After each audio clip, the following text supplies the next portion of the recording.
So this rabbi and an astrophysicist was sitting on a plane. And they're sitting next to each other, and they strike up a conversation. And after a while, the astrophysicist says to the rabbi, he says, Rabbi, isn't it true that all of religion can be reduced to that one pithy statement, love thy neighbor as thyself? Rabbi was a little taken aback, but he didn't want to start a fight. And after a while, they have this conversation going on, and the rabbi says to the astrophysicist, isn't it true that all of science and astrophysics can be reduced to that one little statement, twinkle, twinkle, little star? Well, the truth of the matter is that religion cannot be reduced to love thy neighbor as thyself, and science can't be reduced to twinkle, twinkle, little star. Now, we're talking about today is belief in God. Now, I believe, and I'm saying this at the outset, even though this is called belief in God, I am convinced, as are many religionists, theologians, that God's existence cannot be proven beyond a shadow of a doubt. It's impossible to prove God's existence, nor is it possible to prove God's non-existence. But I believe a very, very cogent case can be brought to indicate God's existence. And when you bring all these cases together, we can, I believe, produce a very convincing case. And that's what we're going to try to do tonight.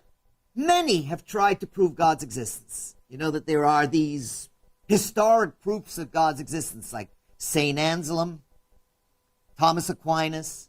The Jews, of course, have Maimonides, and his book was called The Guide to the Perplexed, okay? That was his magnum opus on the existence of God and proof of God and the proof of the Torah. That was around the year, he was 1135 to 1204. Another contemporary of his, a little earlier than he, was Rabbi Yehuda Halevi, who wrote a book called The Kuzari. And the Kuzari is a reconstruction of a supposed conversation between the king of the Khazars in 8th century Russia, who gave up belief in paganism and decided to become a monotheist. So he invited the two great monotheistic religions of that time, and they were 8th century Russia. Two great monotheistic religions were, take a guess, Christianity and Islam. Judaism was, it was around, but it was insignificant. So he invited the representatives of the Christian community and the Muslim community. They had this discussion between them. He was listening to their arguments. They kept referring to the mother religion, meaning Judaism. So he says, why am I wasting my time with the Christians and the Muslims? And he eventually converted to Judaism. And that's the book of the Kuzari. But the truth of the matter is that there is no foolproof proof of God's existence. Why? Because a finite being cannot fathom the infinite. We are finite. We're limited. We're human. How are we going to be able to understand the great expanse of God? Now, one of the very interesting ideas was presented by a 16th century Jesuit. You know, Pope Benedict is a Jesuit. And his name was Blaise Pascal. Blaise Pascal, he wrote the Pensées in French. And he came up with what's known as Pascal's wager or Pascal's conundrum. Listen to this. What Blaise Pascal said, he says, if I live a religious life, believing that there is God, and everything I do is for the sake of heaven, I try to do acts of kindness and justice and righteousness, and then I die. And I discover at the end of my death that there was no God, that there is no God. So he says, what have I lost? I lived a good life. I've helped other people. But if I live the life under the assumption that there is no God, and then at the end of my life I discovered that there is a God, then I'm in a lot of trouble, okay? So that's Pascal's wager. In other words, I'm covering my back. It's better for me to live a righteous life because I have nothing to lose and everything to gain. Now, David, if I say I believe in God, what does that imply? That I believe in God. That there is a God. Am I sure? Is it certain? Is it 100%? If I wanted to say that there's no doubt, what would I say? There is a God, or I know that there's a God, right? Knowledge. I know that there's a God. I believe implies, Sophie, doubt. I believe implies doubt. So why do we say I believe in God? Instead of saying, I know that there's a God. And the answer is, because doubt is very, very, very important in our religious growth. There are 3 stories in the Talmud about a potential proselyte, a potential convert, who comes to the rabbis Hillel and Shammai and want to convert. Anybody hear that story before? Any of them? Any? Yeah, which one did you hear about?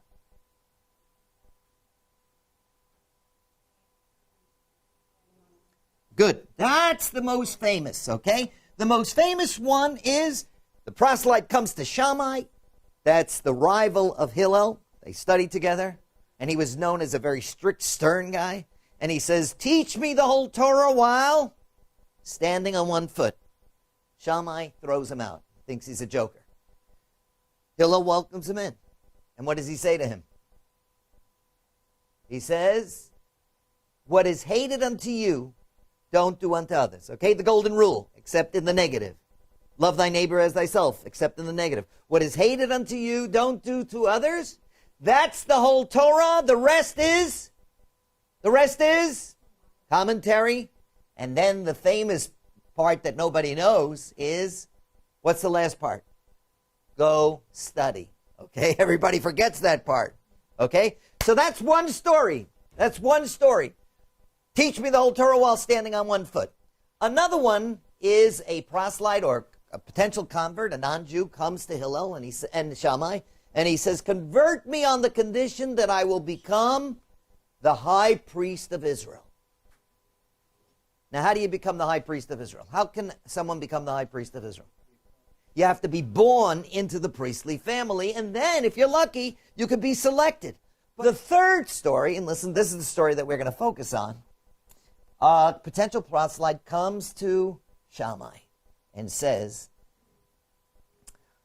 convert me on the condition that I don't believe in the oral code of Judaism. I accept the written, the Torah, but I don't accept the rabbinic commentaries, the Talmud, etc., etc. Shammai throws him out, has no patience for him. Hillel welcomes him in, and he says, good, let's start studying. So where do they start? They start with Aleph Bet, the Hebrew alphabet. And Hillel teaches them the first 4 letters of the Hebrew alphabet. Aleph, Bet, Gimel, Dalet. A, B, C, D. He repeats it. He says, go home and study. Come back tomorrow. Proselyte comes back the next day, and he says, what did you learn yesterday? He says, he rattles it off. Aleph, Bet, Gimel, Dalet. Hillel says to him, no, you have it backwards. It's Dalet, Gimel, Bet, Aleph. So the potential convert is very upset. He says, what do you think, I am an idiot? I know the first 4 letters of the alphabet. I practiced them, and that's what you taught me. So Hillel says to him, but how do you know that what I taught you yesterday was correct? You came here knowing absolutely nothing. How do you know that what I taught you is correct? In the same way that you have faith in me that what I'm teaching you is correct today, we'll study together, and at the end of our studies, you'll decide. Do you accept the oral code, or you don't accept the oral code? But don't come to me and say you're going to convert on the condition that you don't accept the oral code. We'll study together, and then you'll decide. So what's the difference between Shammai and Hillel? When the proselyte came to Shammai and said, convert me on the condition that I don't accept the oral code, he saw the proselyte as a denier. As a denier. As someone who refuses to accept any truth. Whereas Hillel, when he encountered the same question, he saw him as a doubter, not a denier.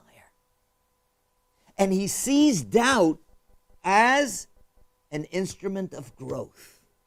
The fact that we say, I believe in God, if I wanted to say I knew God, right? I could say, I believe that there are people next door. How do I know that next door? I hear footsteps, I hear noise, I hear them registering, whatever it may be. But I don't know for sure. So it implies doubt. When I say I know, there is no doubt. The fact that we say I believe in God means that there's doubt, and there's always going to be doubt, because the finite mind cannot capture the infinite. And you know what? That's one of the great things about Jewish life and Jewish study. In Yiddish, there's this fascinating statement. Anybody know Yiddish here? We say, "Von a Kasche starbt man nicht." Von a Kasche starbt man nicht. From a question, you don't die from a question. In fact, all of Judaism is questioning. What's the Talmud? It's one question after the next question after the next question. We question everything. How do you know this? How do you know that? How could God do this? You question God. Question God's existence. You question the rabbis. That's why there's so much intellectual curiosity in Jewish studies. Okay. Now, the Ten Commandments is a misnomer, right? It's the 10 statements. Very good. Okay. It should be the 10 statements, not the 10 commandments. If it were 10 commandments, it would be Aseret HaMitzvot. But we don't say it's mitzvah. We say it's dibrot, statements. Because not all of the statements are commandments. And there may be even more than one commandment in a statement. Okay? So, in fact, Sadia Gaon says all 613 commandments are included in the 10 commandments. The 10 commandments appears in the Bible how many times? How many times? Twice. Once in the book of Exodus 20 and one in Deuteronomy 5. Okay? Twice. We'll explain that on another occasion. But let's take the text that we have in front of us, Exodus 20. And the text reads, Vaydaber Elokim ate kol hadvarim ha'ela, and God spoke all these words, saying, Anochi Hashem Elokecha, I am the Lord your God. Asher hotzeiticha me'eretz Mitzrayim beit avadim, who brought you out of the land of Egypt, out of the house of bondage. Now, what's missing from this statement? Samantha, what's missing from the statement? Rachel, what's missing from the statement? God. Well, I am the Lord your God who brought you out of the land of Egypt. If it were a commandment, right? Here's a good proof that not all the statements are commandments. If it were a commandment, what would it say? I am the Lord your God who brought you out of the land of Egypt. Sophie? Believe in me. Very good. It would say believe in me, but it doesn't say believe in me. Some would say that believe in me is implied. Okay? I am the Lord thy God who brought thee out of the land of Egypt, out of the house of bondage. What is it basically saying? What's it saying? David. What's it saying? I brought you out of Lim. All right, I'm the guy who talked. I'm the guy, not the guy. I'm the power that brought you out of Egypt. Accept me. It's implied, okay? It's just a historical fact, okay? The first of the 10 commandments is saying, I am God who brought you out of the land of Egypt. My reading of this, and there are many readings of this, okay? My first primary reading of this is, if you want to know God, study Jewish history. I brought you out of the land of Egypt. Not only did I bring you out of the land of Egypt, I brought you into the land of Canaan. I helped you defeat the many kings of Canaan. I brought you into Persia, and I brought you into Canaan, and I brought you into Egypt, and I brought you into Babylon, and I brought you into Israel. I brought you. I've led you. Arnold Toynbee, who is the great historian of the last century, he says, there's something wrong with the Jewish people. They don't fit into the patterns of history. Usually, a nation rises up, then it goes into a decline, it disappears off the face of the earth. The Jewish people he called a fossil. There's something wrong with them. They're not acting according to the rules of history. A fossil. We're fossil. Now, if we take a look at Jewish history, we know that on Passover we say in the Haggadah, very famous line. Who's going to help me here? B'chol dor v'dor omdim aleinu l'chalotenu. What does that mean, Gene? Huh? No? B'chol dor v'dor, in every single generation, omdim aleinu l'chalotenu, they try to destroy us. HaKadosh Baruch Hu matzilenu miyadam, and the Almighty saves us from their hands. If you study Jewish history, and you see how many times we were at the precipice of being destroyed, the end of the Jewish people, inches away, millimeters away, and nevertheless they survive. There is no rational way that we can understand that the Jewish people survive, whereas all the other nations on the face of the earth, the great nations, the Egyptians, the Romans, the Goths, the Visigoths, the Chinese, were all wiped off the face of the earth. The Chinese that we have today are completely different from the original Chinese. The Egyptians that are alive today are completely different from the original Egyptians. The Jews are the authentic same Jews that were formed into a nation over 3,300 years ago. How could it be that of all the nations on the face of the earth, only the Jewish people survive? Now you could say to me, Buchwald, it's just an accident of history. The accident occurs again and again and again and again. If we were scientists and I brought you into a laboratory and we took a test tube with a little Bunsen burner and put sodium and chloride into that Bunsen burner and put it over the fire, and every single time you'd say, it comes out as salt, sodium chloride. Oh, must be an accident. It's just an accident. It won't happen again. But it happens again and again and again and again. The Jewish people survive. And it's amazing how the Jewish people survive and under what circumstances the Jewish people survive. There's a wonderful book that you can get a hold of now. It used to be called the Jewish Timeline Encyclopedia by Matis Cantor. Now it's called the Codex Judaica. And he literally brings every single year in Jewish history and shows what happened in those years. And most of the years, we were at the precipice of being destroyed. So here goes. I'm going to read you just a little bit of history. How's the federal bank doing? Good? Okay. Good. It works for the Fed. Okay. Slavery in Egypt. We survived. 586. The Babylonians destroyed the temple. We survived. 356 before the Common Era. Ahasuerus, the king of Persia. The story of Purim. Haman tried to destroy us. 137, 138. The Syrian Greek government tried to destroy us. That's the festival of Hanukkah. Good. 70 after the Roman era, after the Common Era. The Romans destroyed the temple. We were exiled again. 624, Muhammad watches his 600 Jews are decapitated in Medina in one day. Started then. 1096, the First Crusade. Thousands, hundreds of thousands of Jews are tortured and massacred. The Second Crusade, 1146. Thousands of Jews, including women and babies, are butchered across Egypt. 1290, we're expelled from England. 1306, first expulsion of the Jews from France. 1421, expulsion from Austria.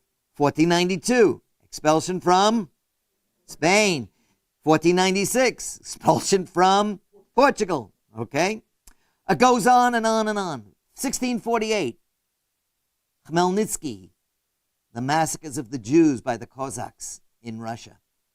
1840, the blood libel. 1940, 1945, Hitler, 6 million Jews annihilated. It goes on and on and on. How is it possible that the Jewish people survive? What is the Bible telling us? I am the Lord your God who brought you out of the land of Egypt, out of the house of bondage. Study Jewish history. You think it's an accident? God is watching over us. The survival of the Jewish people is an indication that God is doing something for us. In an 18th century conversation between Prussia's King Frederick II and the Danish diplomat Count Reventlow, the king asked for one proof of God's existence that has never been refuted. Okay, so the king asked the count, what's one proof of God's existence that has never been refuted? The count replied, the Jews, your majesty, the Jews. One of the things that's really, really crucial, and we also learned this from the first commandment, I am the Lord thy God who brought thee out of the land of Egypt, is don't ever confuse culture with civilization. You hear what I say? Don't ever confuse culture with civilization. Now, if we take this verse, there's a special way of studying the Bible in the traditional way. The traditional way of studying the Bible is that every single word is precise. There is no duplication. There's no replication.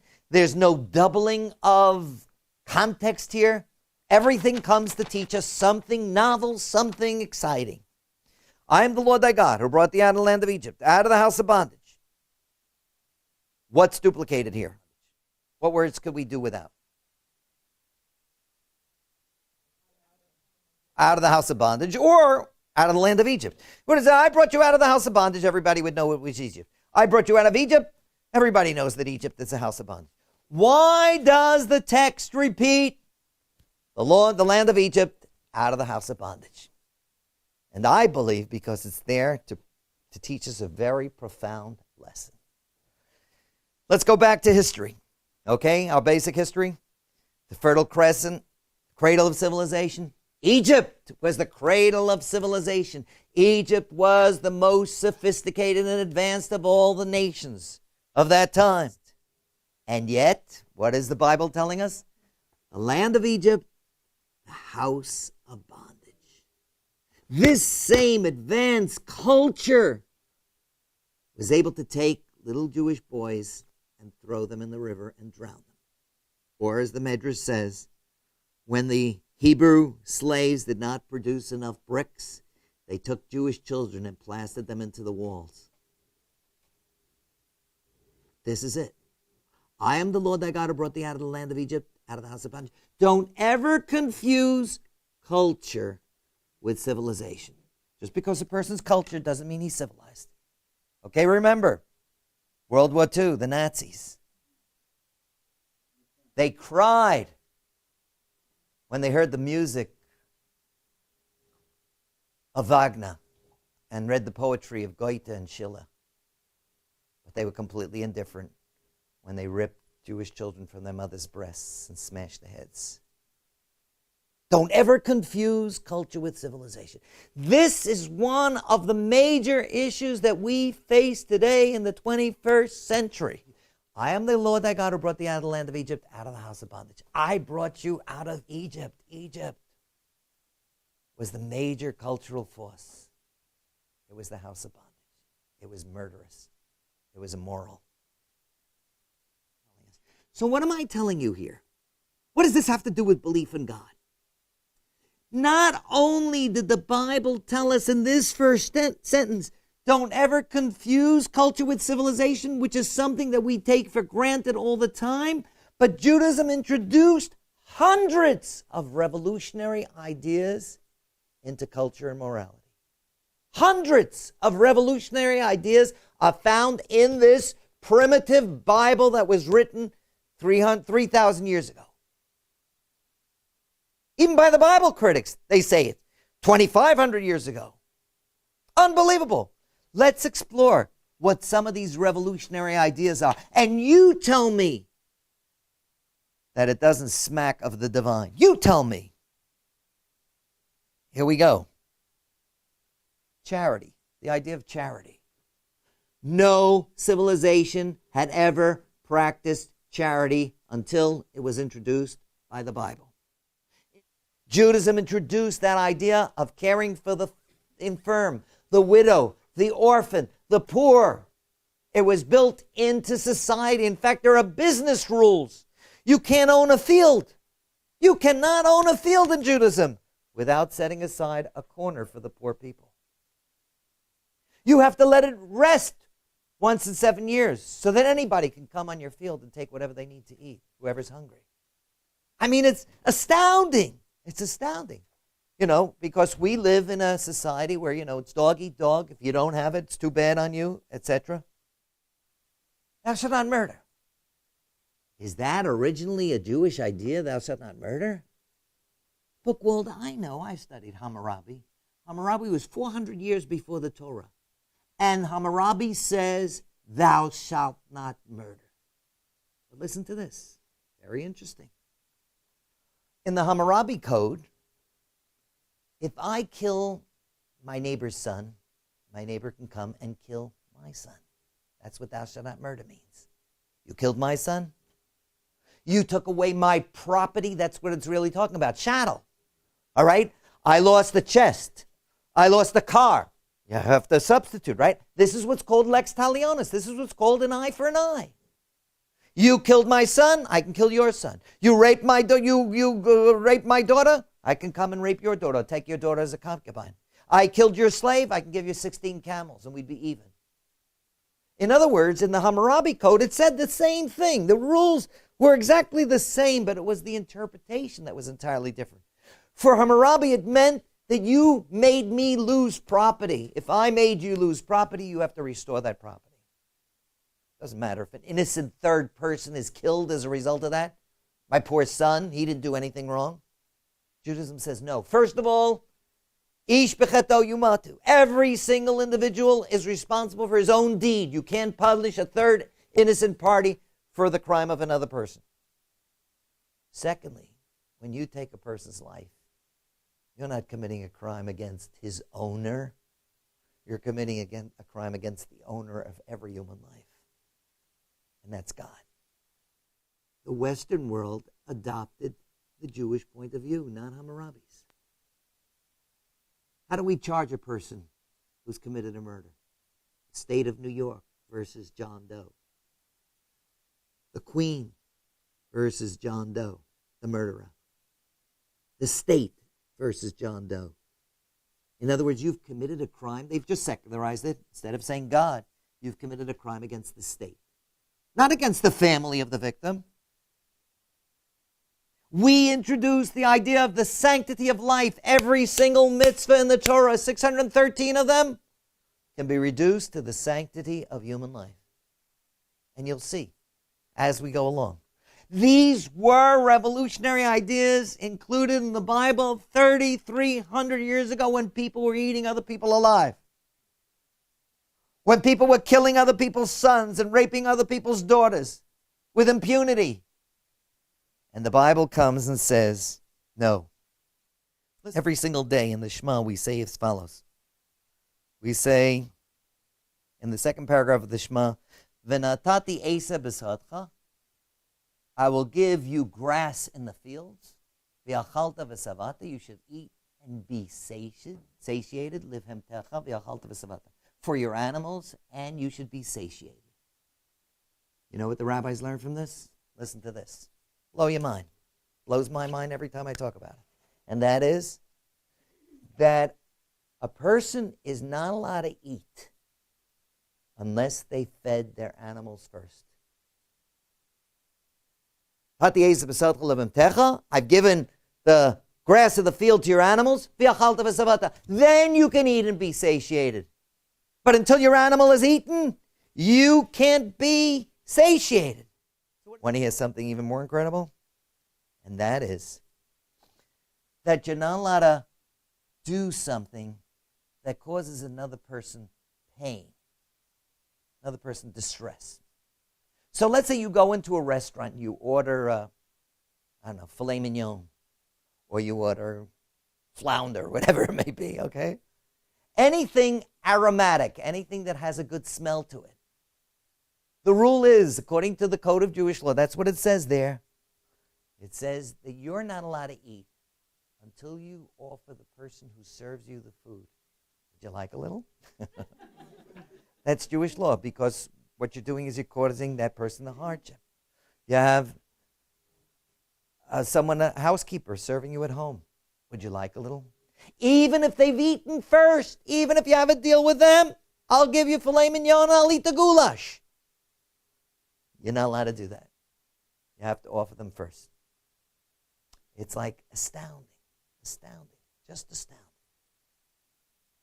Beyond that, and we'll see this in, I guess, next week also, one of the things that we're not allowed to do is you're not allowed to finish everything off on your plate. You know, contrary to the conception of Jewish mothers, SS mein Kind, they're starving and behafra, you better eat, don't leave anything on the plate. You're required to leave something on the plate. That's the ethical way of eating. Why? to remember that there are poor people in this world who have nothing to eat. Judaism has proven to be the most effective method of educating large numbers of people over long periods of time to ethical and moral living. Now, I'm not going to say that there aren't, a dozen people in the Himalayas, contemplating their navels and living a very, very righteous, moral life. There are. But how do you do it over long periods of time to massive numbers of people? How do you do it? And remember how we did it. We didn't do it by saying, hey, you better come over here and kiss the mezuzah or I'm going to cut off your neck, okay? We didn't do that, okay? We didn't have holy wars. We didn't have jihads. We convinced them by modeling. The world accepted the idea of thou shalt not murder, the Jewish way of understanding it, by our example. Not because we threatened them. Not because we held the sword over them. They saw it by modeling, by our example. Environmentalism. We Jews are the real first environmentalists. Our Torah in the first chapters of the Bible says that the human being was placed on the earth, Lo'avdalu Shamra, to work the land and to guard the land. We're commanded to guard the land. It's forbidden in the Torah to cut down a fruit-bearing tree. It's forbidden in the Torah to divert the waterworks of a besieged city. A Jewish soldier has to carry a spade with him, a shovel, to get rid of his waste properly. Kadosh, your camp has to be holy. The environment has to be holy. We have developed a whole very intense law system of Bal Tashchit. You're not allowed to do anything that will cause wanton waste. Wanton waste is forbidden. Because how is it possible that one religion, one source book, one Bible, introduced all these revolutionary ideas at a period when there were no revolutionary ideas, okay? Build a fence on your house. It's Jewish law that you're not allowed to have a porch on your house without a fence, a roof on your house without a fence. Can you imagine? It's like having, Blumberg over us with his sledgehammers. Hey, don't do anything unsafe here, It's like unbelievable. How could it be? 3,300 years ago, they say, Makah, the law of having a fence around your porch so that no one could fall off, of not allow to build a hole in the public domain without protecting it. Like unbelievable. How did it happen? How did it happen? Leaving tithes to the poor, leaving corners of the field for the poor. You're not allowed to have a business that doesn't have built into it a way of taking care of the poor. It's amazing, astounding. Judaism has proven to be the most effective method of educating large numbers of people over long periods of time to ethical and moral living. You could say to me, okay, Buchwald, maybe there were 300 wise men who composed this and put it together. But how come there weren't 300 wise men in other religions, in other faith systems? Why was it the Jews? There were other wise men in other civilizations. The Greeks had it. The Romans had it. Philosophers. The Arabs had it. Muslims had it. Very wise people. But it never came to this. And all of Western ethics are really derived from the Bible. You pick any idea that's ethical or moral, it really originates in the Bible. Okay, you could say it's just an accident, but again, it's like the Bunsen burner, and then sodium chloride. It happens again and again and again and again. Built into the Bible are sort of like codes, like the story that has to do with the Tower of Babel. You'll find the code, 49 letters, Babel. Adam, A-D-M, right? You'll find the letters there. Eve, you'll find the letters there. Built into the codes. It's pretty convincing, unless you have a computer and you can find out that you could do the same thing with Moby Dick, okay? But there's one very, very important idea to remember when we talk about God. And that is, if you remember the prayer that we say every single day when we accept the dominion of God upon us. And that prayer is what's called the Shema, okay? Shema Yisrael, Hashem Elokeinu, Hashem Echad. Hear, O Israel, the Lord our God, the Lord is one, right? Okay? So we proclaim and announce our belief in a singular God, a monotheistic God. Very, very important. Now, if we say, I am the Shema Yisrael, hear, O Israel, the Lord is our God, the Lord is one, the next sentence should be what? What should the next sentence be? What?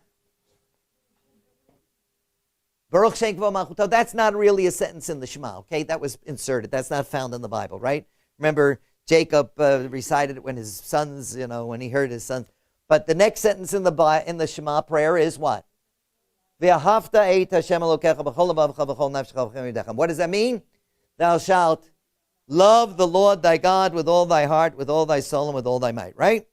So we say, Shema Yisrael, the Lord is my God, the Lord is one. And you say, shall love the Lord thy God with all thy heart, all thy soul, and all thy mind. Something wrong with that. What should it be? What should that first word be after the Shema Yisrael? Should it be love the Lord your God? What should it be? Believe in the Lord your God with all your heart, with all your soul, with all your might, right? Why does it say love? What does love have to do with belief? Everything. Okay. Because love opens up dimensions. It opens up vistas that sometimes the human mind cannot comprehend and only the human heart can comprehend. Anyway, when I was growing up, the girls in my neighborhood used to sing as follows. I am a pretty little Dutch girl, as pretty can be, and all the boys around my block are crazy over me. My boyfriend's name is Jello. He comes from Monticello with a pimple on his nose and 5 black toes, and that's the way my story goes. Does anything sound familiar to you? I guess I'm a different generation. I'm a different generation. Okay. The Upper East Side. There we go. Okay. What? Jamaica. All right. So let's understand this song. Let's analyze it. Real poetry, okay? Intense poetry. Pretty is pretty big. All the girls around. My boyfriend's name is Jello. What girl would pride herself in having a boyfriend whose name is Jello? He's a wimp. And he comes from Monticello. We're not talking about Monticello, Vermont down there, Washington, whatever. We're talking about the upstate, broken down. Right. Right. It was very nice. Okay. My boyfriend's name is Jello. He comes from Monticello with a pimple on his nose, right? She's so proud he has a pimple on his nose. My boyfriend has a pimple on his nose. But what is Lauren Hutton has his face between those teeth, right? Everybody thinks it's the most beautiful thing in the world, right? Barbara Streisand's nose, if you love it, you love it. Doesn't make a difference if it's crooked, it's banged, it's shaped, and 5 black toes. All right? Only my boyfriend has 5. In other words, when you are in love, you see things differently. And you can see beauty in what other people comprehend as ugliness or nothing. That's why it says, and thou shalt love the Lord thy God with all thy heart and with all, not believe, love God, because loving opens. In 1912, when Edna St. Vincent Millay was only 20 years old, she published a poem by the name Renaissance or Renaissance. Renaissance. It's a long, epic poem, one of my favorite. And in this poem, it's a very, very, very religious poem. In this poem, she describes the world. And she says, I happen to have it here. I'm not going to read the whole thing to you, but I will read the beginning. All I could see from where I stood was 3 long mountains in a wood.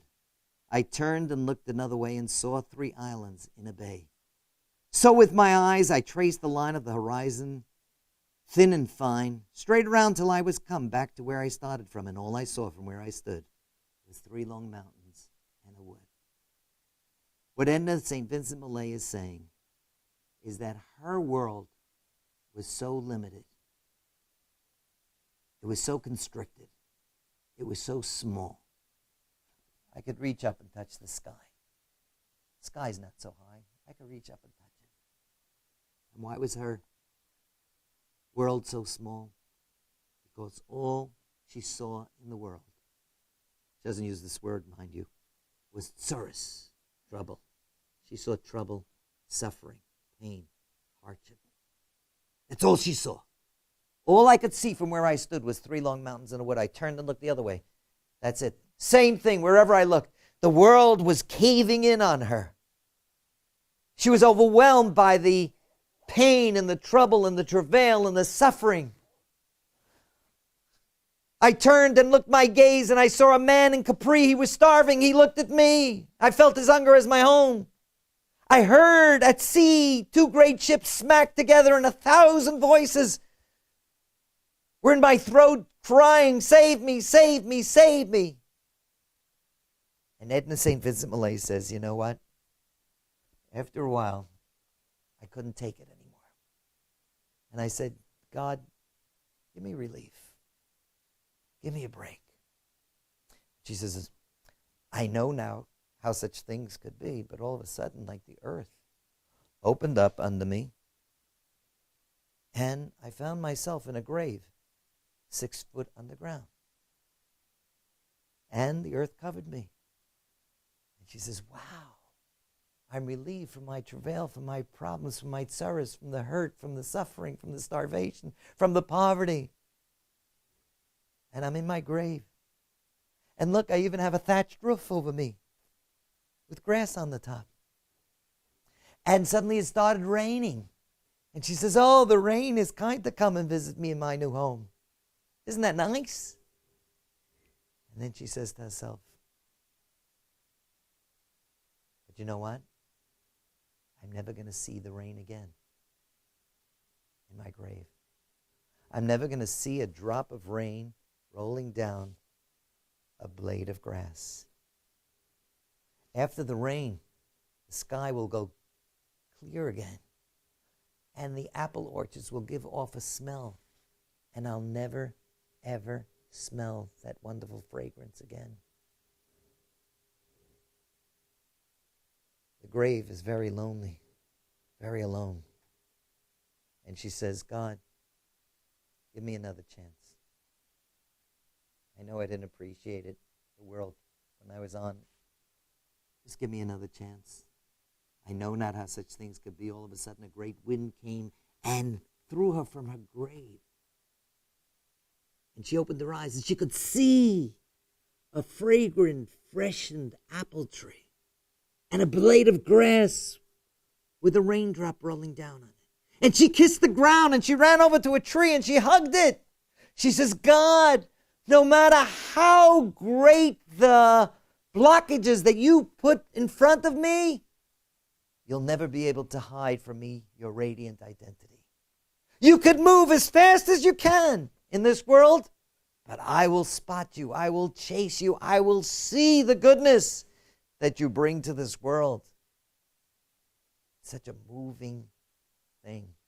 You know, sometimes we just can't appreciate what life is until life has been taken from us. That, by the way, is what Yom Kippur is all about. In Yom Kippur, we die every year. We die.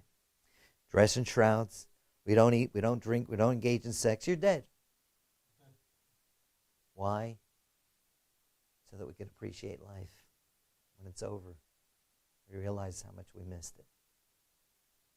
The world stands out on either side, no wider than the heart is wide. You want to know how wide the world is? Check the width of your heart. If your heart is wide, the world is wide. Above the world is stretched the sky, no higher than the soul is high. Want to know how high the soul is? Check the sky is, check your soul. The heart can push the sea and land farther away on either hand. The heart has the ability to broaden the expanse of the world instead of it being so constricted and only unidimensional. And let The soul can split the sky in two and let the face of God shine through. But east and west will pinch the heart that cannot keep them pushed apart. And he whose soul is flat, the sky will cave in on him by and by. You want to find God? Open up your heart. Look at the beauty in the world. And don't look at the negativeness as the absence of God. The negativeness is the absence of humankind. If there's anyone starving in this world, it's not God's fault. There's plenty of food. We know that God has made enough food to feed everyone. If there's anyone who's sick in this world today, we know that God has provided the cure for every illness and every sickness. It's just a question of human determination when and whether we're going to do it. Are we going to waste our resources on stupid things like violent video games, nuclear weapons? Or are we going to try to perfect the world under the Almighty? So the end is really that there's no way of proving God's existence. There are many indications that God is there and exists. Number one, I believe if we study Jewish history, we'll see the presence of God in every single generation, in every single day and age. I mean, we live in an era where more miracles have occurred in our lifetimes than any time since Sinai and the splitting of the Red Sea. You know that. The establishment of the State of Israel, with the Six-Day War, with the technology boom in Israel, when they have two hands tied behind their backs and enemies trying to destroy them, showering 1,400 missiles on them in 6 months, and they're able to produce such incredible technology to save human lives. We live in an age that is like virtually messianic. It's almost around the corner. God is directing our destiny. There's no question about it. Israel does not rationally have any reason to be in existence today. And even if it were founded, it has no rational reason to have been able to maintain its existence today, with millions and millions of hostile enemies around it. God is directing our destiny. The revolutionary ideas in the Bible, one after the other, caring for the poor, the infirm, the widow. Don't ever confuse culture with civilization. The idea of the Sabbath, feeding your animals before you eat yourself. One after the other. The idea of orderliness in the world. The hints in the Bible. But most of all, open up your heart and let God in. And I think that's what the Kutzker Rebbe once said. Wie gefindt man Gott? Where do you find God? Where you let him in. You have to open the door. You have to open your heart. So I urge you to study the Bible. Study Jewish history. Study these incredible resources that the Jewish people have. Don't be afraid of doubt. Doubt is the best thing that ever happened to us because it makes us learn more.